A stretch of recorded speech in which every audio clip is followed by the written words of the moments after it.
Hello, ladies and gentlemen, and welcome to another episode of the Absolutely Not podcast. I'm your host, Heather McMahan. I just recorded an entire 12-minute intro, and then I said, I hate it. So here we go. Here's the thing. I'm really struggling and teetering with I'm writing a fine line of being really burnt out and exhausted, but also wildly grateful. And I don't want to sound like a brat by bitching and complaining that I've done too much. And I also want to say thank you so much for all the support. But I have to be real with you. Y'all have been on this journey since the beginning. And your girl hit rock bottom on Saturday. Just to recap you, all last week, or the 2 weeks prior, I was in LA doing a ton of press. And then I flew home for 24 hours, then had to fly back to LA, then fly to New York to do a week of press. And again, if you would have told 10-year-old Heather, this is what you get to do for a living, absolutely. My little chubby, fudgy fingers would have been like, I can't wait. But I had one of those moments about Wednesday of last week while I was on my press tour in New York where I almost had a mental breakdown because I realized I had bit off a little bit more than I could chew. And it takes a very mature, responsible bitch to realize I said yes to too many things. I know this will probably resonate with some people because we're all at that point right now between Halloween, Thanksgiving, Christmas, wrapping up the end of Q4. Like everyone is doing so much fucking shit at the end of Q4. Look at me. I didn't even know what Q4 was about 20 minutes ago, but I am a corporate girl. But just so you kind of understand how all this works, right? Like the special comes out, but it's up to me to do all the promotion. So I have a publicist, shout out to Sam, who I love, who basically set up all these different interviews for me, right? I go back and I see my girls, Hoda and Jen at the Today Show. I'm running up to ABC News. I'm running over here. I'm running over there. And in all of that, maintaining my own podcast and then doing other people's podcasts to promote the special, which is great. I love seeing all my comedy buddies. Podcasting is so much fun. It's just an hour of material where you're sitting around and like jerking off and having a good time and giggling with other comics. It brings me so much joy. But I think what people don't realize is you're on, right? You're on for that hour and a half. So if you do 4 podcasts in a day, you've just been talking nonstop for the last like 6.5 hours. I don't have an original thought left in my brain.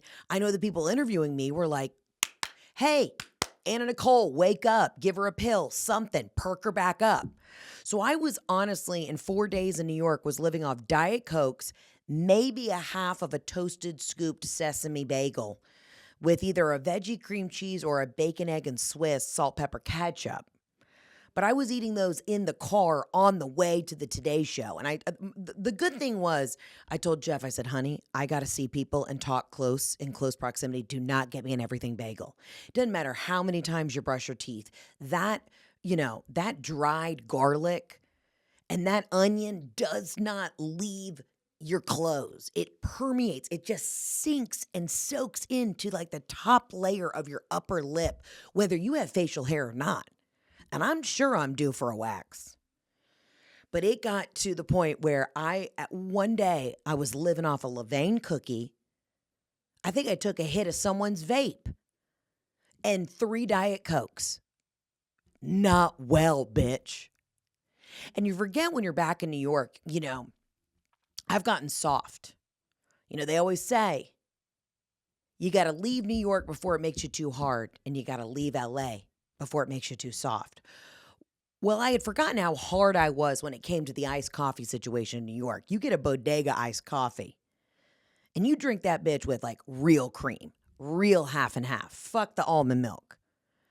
That shit is so strong, it will set your eyebrows ablaze, and then they will crawl to the back of your forehead, kiss the nape of your neck, and then crawl down to the underbelly of your gooch and then work their way back up. That's how intense some of that iced coffee is. I had 3 sips of one and was on my way up to Sirius XM, and I'm in a leather dress and white leather boots. And that TikTok? Do you know you have 30 minutes? 30, yes. I'm in the back of an Uber by myself. I'm meeting like Tina Uptown and like my publicist. And I literally was gripping the side of the car. I was like, I've had 3 sips of this bodega iced coffee with real cream, and I have turned into a weak IBS bitch. almost shit myself in the Sirius XM building. So after that, I said, it's Diet Cokes or bust. The amount of aspartame that I consumed in the last, I'd say 72 hours in New York City was disgusting. I had no other options, though. You know, I'm a weak baby back bitch these days. I was in LA the previous week, just, doing a light matcha here and there. Like an absolute little bitch. And I felt bad. One day, I think I did 4 hours of podcasting back to back. And I got to my last interview and I'm like, I'm so sorry. Literally, I will show you my boobs. What do you need for the ratings? Can we just tell everybody to watch the special? Either do or you don't. I don't know what else to tell you. I have nothing left to give. I mean, one day, just so you guys have an example of how much we bit off. 6 a.m., get in hair and makeup, getting ready for today's show. After that, went and did an hour and a half podcast, then went to Sirius XM, did an hour, then went up to the ABC studios, did an interview for Nightline, then got a quick French onion soup that I ate with my hands, which was amazing, delicious, and disgusting. Then we went back, did an interview for E! News on Zoom, and then was back in the makeup chair because I was getting ready to Watch What Happens Live. Like, it was a 20-hour day. And again, not complaining. Love it. But it was just one of those weeks where mama did not stop. I was PMSing, barely anything that my stylist sent fit. It was not on her. I was just wildly bloated. And I had, shat myself in a leather dress, so I was already feeling insecure. There was just a lot going on. And you feel such a sense of gratitude because you're like, I can't believe it. This is a second special. Look at what we've done. But then you're also just on this hamster wheel because then in my mind, I'm like, oh, fuck, I got to write a new hour. And then I got to keep promoting this and I got to get this done. And Q4 is almost done and Santa's on his way. And you just lose your fucking mind. So I come home on Friday. And when I tell you it hit me all at once. Friday night, late Friday night, when I say I don't know if we should call him Beelzebub, Lucifer, the devil himself came out of me. My eyes, I woke up Saturday, my eyes were so crusted over with eczema, I couldn't open them. I had a lump, like a goiter in the back of my throat that was just, I couldn't tell if it was my dingle dongle, my uvula, my vulva, whatever's in the back. I couldn't tell if that was swollen, if it was the tonsils. I was fighting for my life. And then on top of that, I felt like an asshole. I had to miss people's birthdays, events, weddings. I just had to finally say, guys, I have to go home or I'm not going to make it. And I hate to say no to anything, but I was shutting down. So if the energy seems a little fucking crazy today, just know I have taken enough uppers to get us through this episode because your girl hit rock bottom this weekend. I mean, I missed my buddy's wedding. I'm sending a lovely gift. I miss birthday parties. I miss other work events. I just had to say no because it was too much. And I don't know who's listening to this who feels like you're on this crazy fucking hamster wheel, but we all got to just take a fucking break. And then I don't know how your industry works, but the way my industry works, basically Hollywood shuts down the week before Thanksgiving. So I have scripts that are due. I've got, to finalize photo shoots for the next tour that we're announcing. All of this shit, every brand deal, every podcast episode, all of it has to be squeezed in the next 4 fucking weeks because apparently everybody in LA just goes to Cabo for 3 fucking months. Well, no, what they do is they go to Cabo, they party for a week, and then they get some sort of perfectly curated parasite so that then they have diarrhea all through Christmas and Passover and every other holiday because then the Golden Globes are January 3rd and everyone shows up miraculously thin and or they're getting plastic surgery. If you need to call your entertainment attorney the day before Thanksgiving, good luck to you. You know who always works? Your publicist, though. Thank God. If my nudes get leaked on Christmas Day, Sam, I'm calling you. Oh, yeah. Hold on. Drinking out of my nice little Yeti over here, my Celebrity Jeopardy Yeti. That's right. Another thing I checked off the list. But anyways, I'm filled with gratitude, but man, I had to have an honest conversation with myself. And I hate letting people down, but I've just had to say no to a couple things. Which makes you feel like shit. And everybody shows up for me, so then when I can't show up for other people, I just feel like a real horse's ass. But I don't know what's going on with this eczema flare-up. I think I got to hit that G-free lifestyle because it's been intense. And I'm not doing great. I do want to give a shout out to a brand that does not sponsor me, but I was quite surprised. Aveeno. They sent me this eczema rescue gel cream, and I've been putting it on my face. And this is the first day where I haven't had actual phyllo dough levels of flakes coming off the top of my eyelids. And usually the eczema flares up during stress, so that checks out. But in the next 3 weeks, you're going to see 65 interviews with me come out just like send a heart, say, go girl, I get it. The self-promotion is indulgent and sickening. But got to get it in before Thanksgiving because everyone's going to be gone. I mean, it's kind of bullshit. You pay everybody 10%, 15%, 5% of all your deals, and then they just go to Cabo for the month of December. You know who's usually on tour in December? Your girl. I'm telling you what, the amount of shit that we get bamboozled with in this business is unbelievable. I know my manager Maggie's listening to this, so Maggie, this is not directed to you. She's going to call me panicked in about 20 minutes after she hears this. I am working. I am always here. That's right, Maggie. I know you are. Anywho, what else is great? Okay, I've been back on my neighborhood walks. Now, that's one thing that I'm trying to do right now is to get back to my night walks, my day walks. I've got a weighted vest. I've really been a little hard on myself. I put on some weight. It is what it is. It's fine. We're going to lock it up. But I said, I'm going to do my walking. I'm going to do my Pilates and my walking and my weights because it's going to make me feel good. That's a part of all this work shit. I have not been taking care of myself. So for the next 2 months, I am dedicating getting in my fucking exercise, however the fuck I do it. But now, you know that there's this bench that's dedicated to my dad in this like really beautifully landscaped common area, if you will, in our neighborhood. And I've been seeing this particular family of deer. Every time I either walk by this area, drive past it, day or night.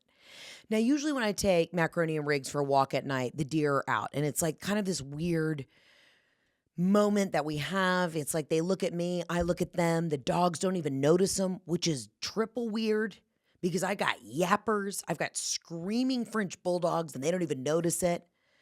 But I told my husband, I was like, it kind of has been feeling like they're trying to communicate with me. So I'm on my walk yesterday. I've got my big headphones on, my weighted vest. I'm doing my thing. It's probably 4:30 in the afternoon. And this family of deer starts walking towards me. And they're always eating off the bushes right by my dead dad's bench. And they're getting closer. So I kind of walk a little close. And I'm just standing in the middle of the road making direct eye contact with this family of deer. And I don't know what's happening. I don't know if I've become the animal whisperer. I don't know what deer are meant to symbolize. But they're here, baby. And we are locked in.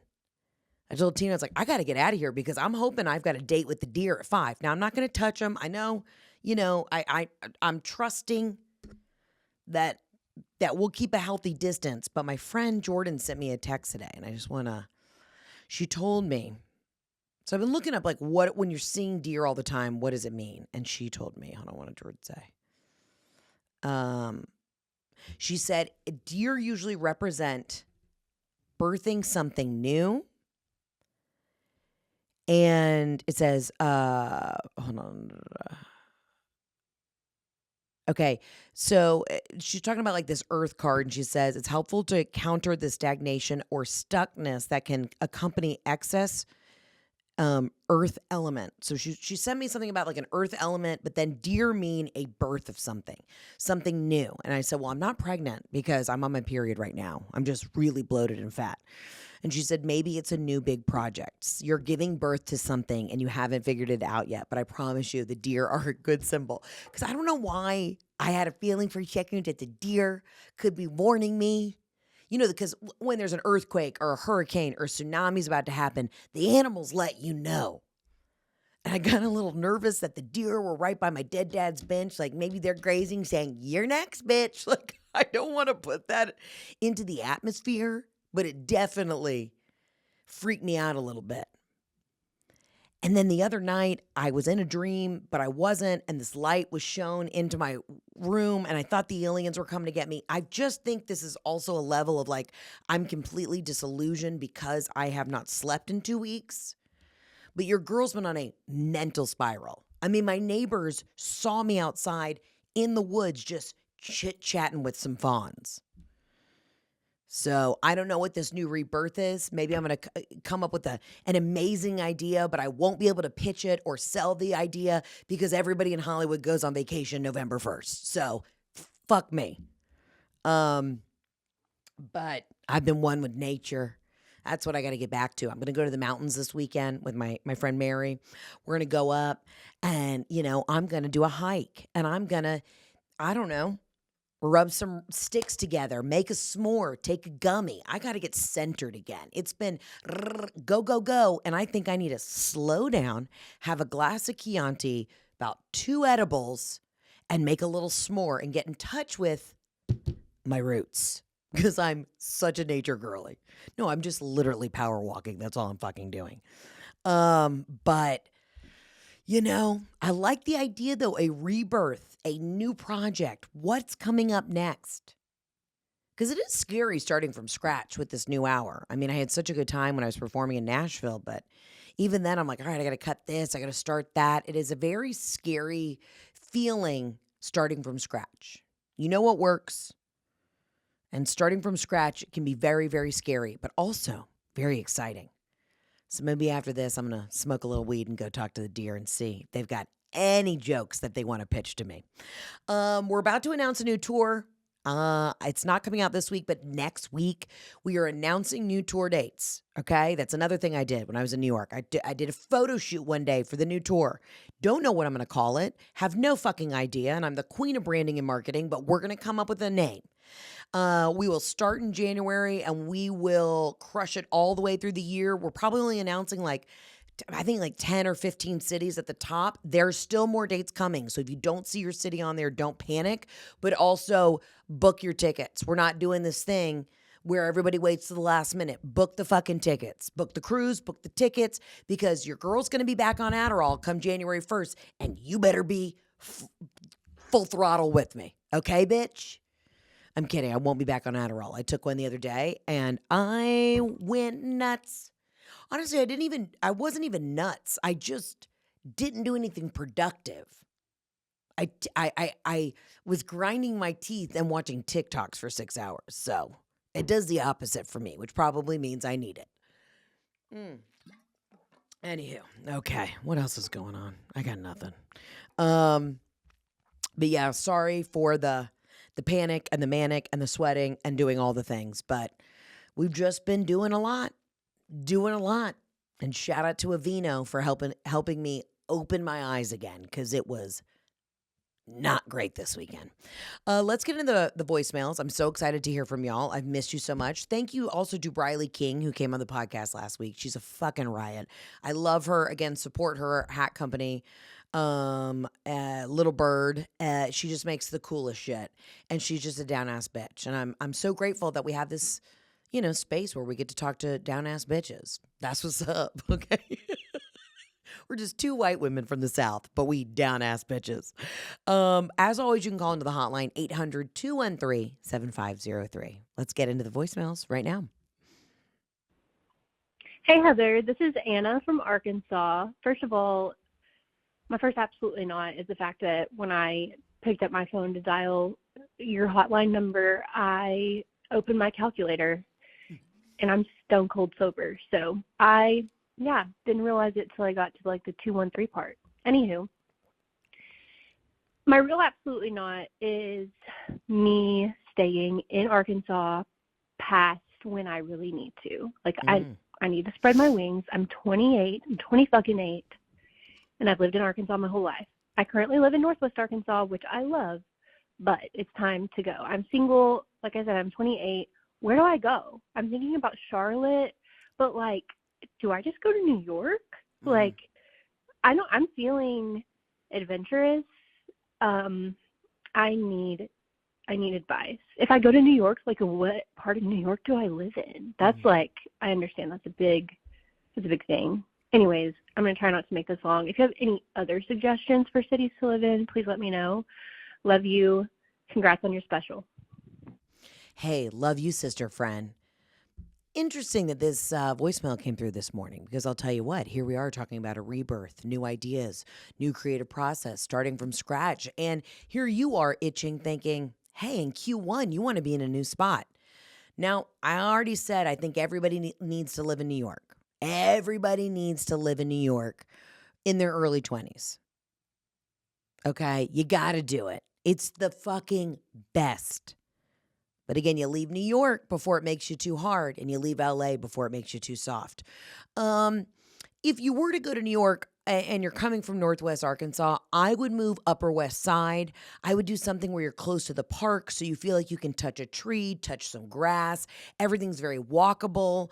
Or I'd move downtown, West Village, just so you know, though, you will be living not even in a shoebox. You're going to be living in a piggy bank. Like, just you like the entryway to your bathroom will be like the little slit that you would throw pennies down. I mean, that's how tiny everything is.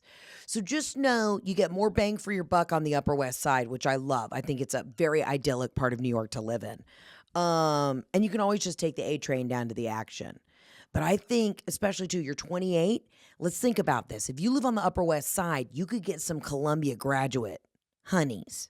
You hang out there outside the graduate school at Columbia, you're getting businessmen, attorneys, doctors. You know what I mean? You're getting people who are educating, going places, doing things. The Mets up there, the Lincoln Center, everything is just fabulous. That's where I would go. You still are under 30, so you're going to want to party downtown. But if you feel like you're itching to get out somewhere, I feel like the Upper West Side is probably the best for you coming from Northwest Arkansas. And I hear you on the itching of it all. I mean, I tend to move every 3 years. I go New York, LA, Atlanta, and I just do this little weird triangle, and I move every 3 years. And for me, I think I've been craving a little bit of like sitting someplace for an extended period of time.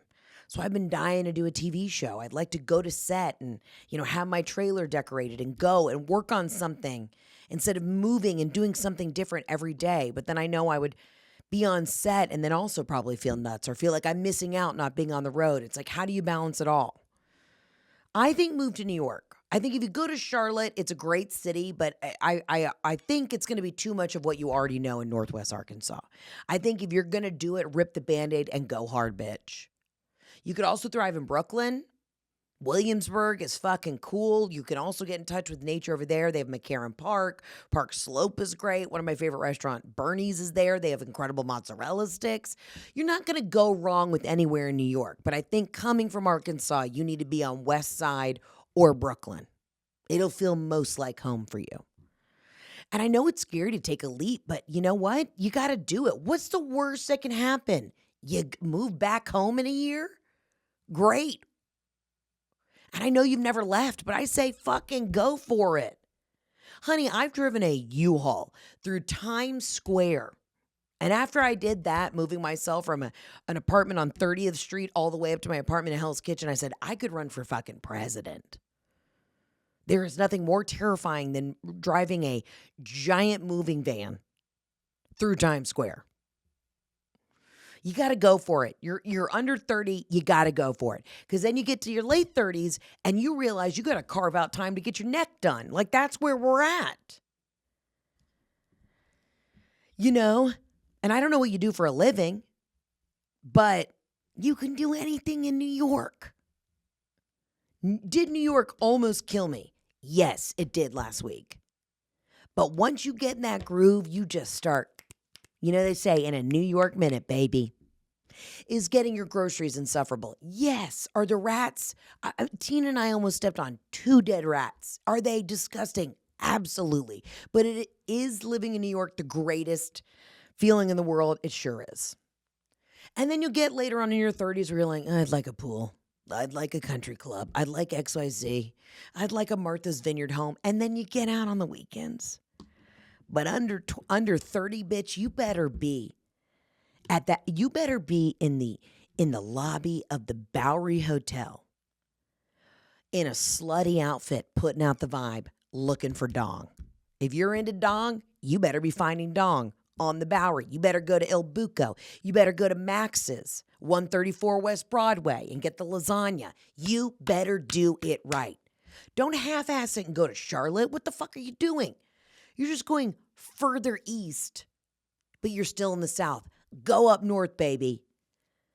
Hang outside the grad schools, go down to Wall Street, put on some sort of Lily Pulitzer dress with the map and look lost and find yourself a hedge fund zaddy. Not one that's addicted to cocaine, but one that's addicted to you. Okay? Sometimes you just got to put out the vibe. I saw this great video, and I think I may have said this on the podcast last week, but I saw this great video of A$AP Rocky. And he was like, fuck everybody else who just doesn't go for it. Yeah, it's all fucking cringy, but at least they went for it. Fucking go for it. Just go for it. You know what I mean? They fucking did it. You can't hate somebody. You can't knock somebody for fucking doing it and going for it. And I was like, that is the motto of my career.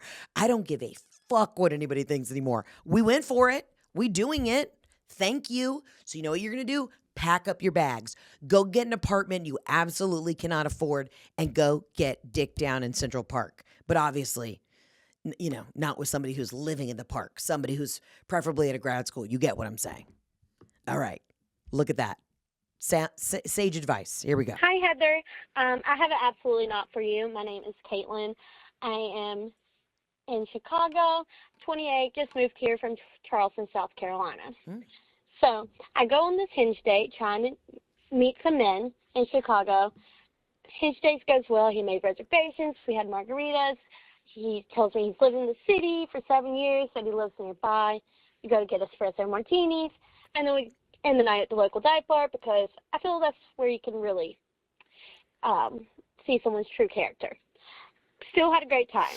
Then we're leaving. He's got the Uber. I had to stop, make sure I get home safe. Text me about how he had a great night. Blah, blah, blah, blah. I'm thinking, oh, my God, finally a nice guy. Tell me why. I wake up at 6 a.m. to a text message from this man that goes, hi, full transparency, I don't actually live in Chicago. I live in Cleveland, Ohio. I know you love Cleveland. Ohio, not my scene, not my thing. And then continues on to say, but I'm not looking for a hookup. I'm 30. I'm looking for a wife. Well, sir, maybe when you're looking for a wife, you shouldn't lie about where you live, and you should look for the wife in the city that you live in. All right, love and light. Okay, this bitch was getting a call in the middle of her calling us. So clearly busy. All right, I know you're spiraling about it, but I got to be honest with you. I'm not mad at him. All right, you went on one date. He clearly liked you, so therefore he was willing to call you back and say, hey, full transparency, I like you, but I don't live here. All right, I lied. I live in Cleveland. I'm probably here on work. I'm in Chicago. But this wasn't just a hookup. I mean, he said he's looking for something serious and he liked you. Also, you don't have to move to Cleveland. When you get married, it's a partnership. Fuck, I didn't even want to move back to Atlanta. Jeff is the one who wanted to move back. He was like, thought he was joining the Falcons. And I said, they have not recruited you, honey. And he said he wanted to be a dirty bird. I hear you. And again, I know it's tough for me to like chime in on a lot of this online dating stuff because I'm not in the scene. But the guy was honest.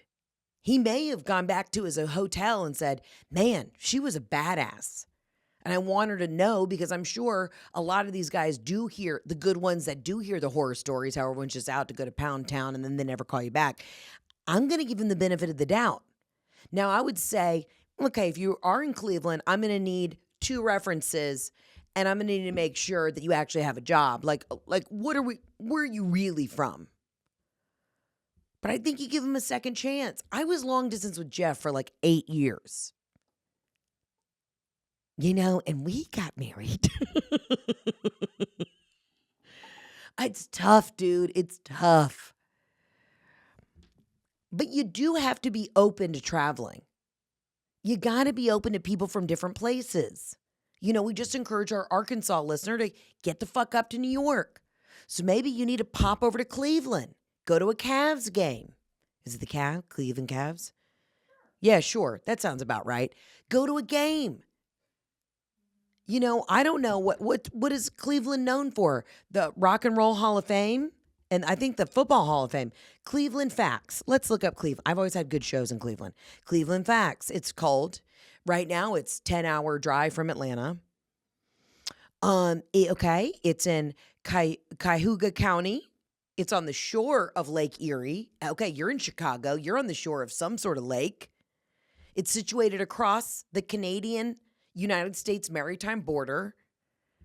And it lies approximately 60 miles west of Pennsylvania. Sounds fun to me. Yes, Cleveland is the home of rock and roll. I'm just saying, maybe you guys start a family band. You become the new War and Treaty. And if you don't know them, look them up. A fabulous married couple that wins Grammys. You're only seeing the negative. I'm seeing business opportunities. I'm seeing your name in lights. I'm just saying. Let's see some other Cleveland facts. What's the motto? Okay. The motto of Cleveland, Ohio is progress and prosperity. It refers to the rapid growth that Cleveland experienced in the period of the flag's adoption. Their municipal motto is progress and prosperity. And you know what, bitch, you're not doing in Chicago? Progressing or prospering. So you know what you could be doing in Cleveland for a weekend? Visiting your new boo thing? Yeah, that. Okay, I'm trying to be positive here. If you can't tell, what makes Cleveland unique? Still looking that up. Okay, they can't pick a nickname. Some of the nicknames include Forest City, Seatown, the Cleve, Six City, North Coast. Oh, and one is Mistake on the Lake. Mistake on the lake. We've all made a mistake on a lake. If you didn't go to a lake house when you were in high school and make horrible mistakes, with a kid named Trevor, and I say we were both kids, you know what I mean? Or it's some guy named like Tyler who was just, probably still had braces, and you're both locked into braces, making out at the lake. Yeah, we've all had mistakes at the lake. Gotten some murky water that probably water moccasins were present, but for some reason your guardian angel was surrounding you, aka your mean Mimi. My Mimi has always had my back. She wasn't nice to me when she was alive and breathing, but she's always had my back because I've been in some murky Georgia lakes. We've all had a mistake on the lake, but you know what? This isn't going to be your mistake on the lake. You can either have a mistake on the lake in Chicago with those fuckboys, or you can give a man from Ohio a chance. Feel like there's a lot of let's do famous Ohioans. Yes. Okay, here's a list of fun people from Ohio. Drew Carey, Dean Martin, John Legend, Dave Chappelle. These are only men, and actually the entire list. Oh, Halle Berry. It also says Doris Day, Ruby Dee, and Nancy Cartwright. All those gals, other than Halle Berry, still alive and well. But all those people died a long time ago. Steven Spielberg. I'm just saying. You got a glass half full, this bitch. Send him a message back and say, hey, don't love that you weren't honest on the first date. If you had feelings for the guy, say, I'll meet you at the border. We can do hand jobs and see where this takes us. I mean, imagine if we were dating back in the war, like way back in the day. You met the love of your life, they got drafted, and then you were lucky if a courier pigeon found them in a fucking bunker somewhere. So it's kind of a double-edged sword. We have all this access to people immediately right at our fingertips. And I get that there's some real fucking weirdos out there, but we also got to just give somebody a chance. So I don't know.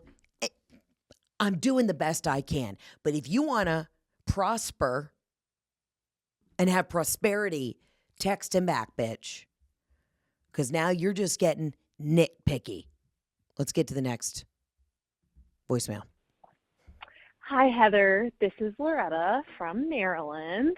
And my absolutely not is out of the fact that I am in my early 30s, still haven't found the husband. I'm still live, laughing, and loving, and I know that he's somewhere out there.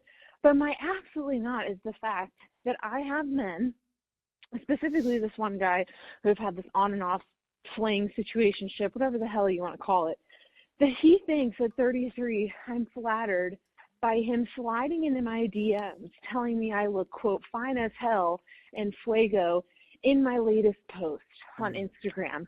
I'm sorry, absolutely not. Text me, court me, take me out to dinner. Like, am I asking too much to just be seen as the person I am, the witty person I am, and not just my looks? I mean, I'm deserving of a text, at least. Right? Thank you. Big, big fan. Okay, love you, bitch. But again, I'm going to tell you right now, I don't have any men sliding in my DMs saying, en fuego.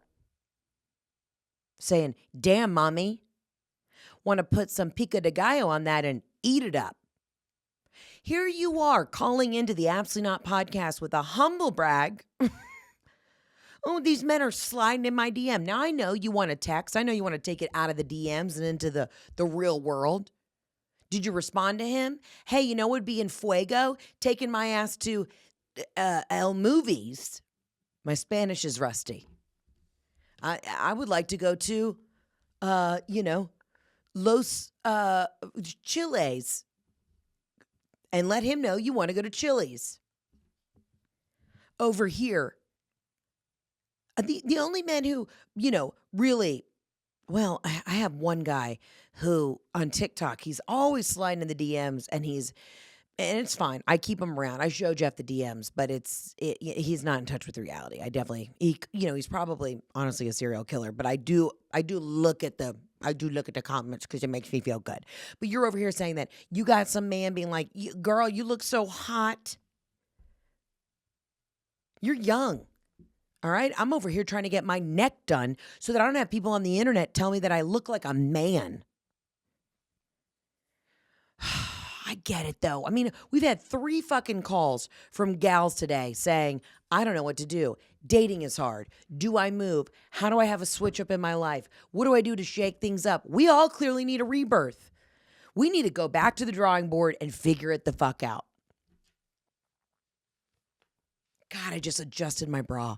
Hold on. I just popped that bra and oh my God, I've sweat through my t-shirt. I'm wearing a black t-shirt and I don't even really sweat from the armpits. That's how you know my cortisol's high. I don't know what to tell you guys. Like, this is so stressful. Every fucking voicemail, you want me to fix your, I don't know what to tell you. You got to respond to these guys. Hey, I'm even hotter in person. Why don't you take me to dinner? And if they don't respond, then block them. Fuck them. We got to start dating older. We got to go up. I don't know what the answers are anymore. I've told you, if God forbid, Jeff, something were to happen tomorrow, I'm probably done. Because there's only one kind of guy who really tries to tap this ass. And it is a man, usually in the NFL, who got cut from the team because he's ripped his Achilles 6 times and has no room for commitment. And somehow they're the ones who DM me on TikTok all the time. Damn, mommy. And I said, you do not work for the Eagles anymore. So I'm not giving you tickets to my show in Philly. Regardless, you get what I'm saying. I mean, we're in a tough spot. You're in a tough spot. But you got to let them know I'm even more in fuego on the mean streets. Take me to dinner, bitch. And if they don't pick up on that, we're done. We're done. We're done. Say, I'd like at least 2 dinner dates in Q4. And if they can't figure that out, we're done. You know what? If there's men listening to this, why don't you guys get together at your weird fantasy football chapter meetings and get your shit together? I always say these guys could really be living their fucking best life if they just did basic things. Basic things. Let me tell you an example. It's called follow through. My husband was so sweet and got me a billboard for the special. And he wanted to surprise me with this billboard in Times Square. But Jeff, the day that it was airing, went to play golf from like 2 to 8. I saw it when I came out of the podcast studio because my studio is right by Times Square. And then Jeff said, I really want to go back and see it with you. But he didn't get back to the city till 10 p.m. So literally we had like less than 2 hours to make it back up to Times Square. I'm at a business dinner down in the West Village, all this shit. And Jeff got so upset with me. And I said, Jeff, I want you to see this from my perspective. You had a surprise for me that I didn't know about. And then you were mad when I wasn't available for like the 1 hour window at 11:30 at night to go back up to Times Square in the freezing cold to go see this. If you wanted to finish the surprise, you should have had the whole afternoon open. You knew I was coming out of the podcast studio at 3:15. You could have met me there with some roses and we would have taken photos together. But this is what guys do. They only take it to the first step.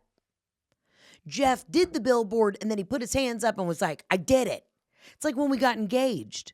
We got engaged. There was a photographer taking photos and then he looked at me and he said, where are we going to dinner? I'm like, what? He's like, well, I did my part. No, you got to follow through. You got to make the dinner reservation. You got to follow through. It's like buying the gift and not wrapping it. What are we doing? We got a huge fight. I was like, how are you mad at me?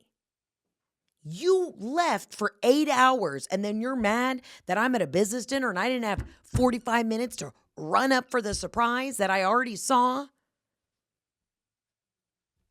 Make it make sense. I said, Jeff, you got to follow through.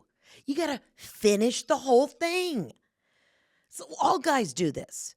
You know, you ask them to do something. They do the one thing. Finish the task. Follow through. Yes, and me, bitch. Yes, and me, bitch.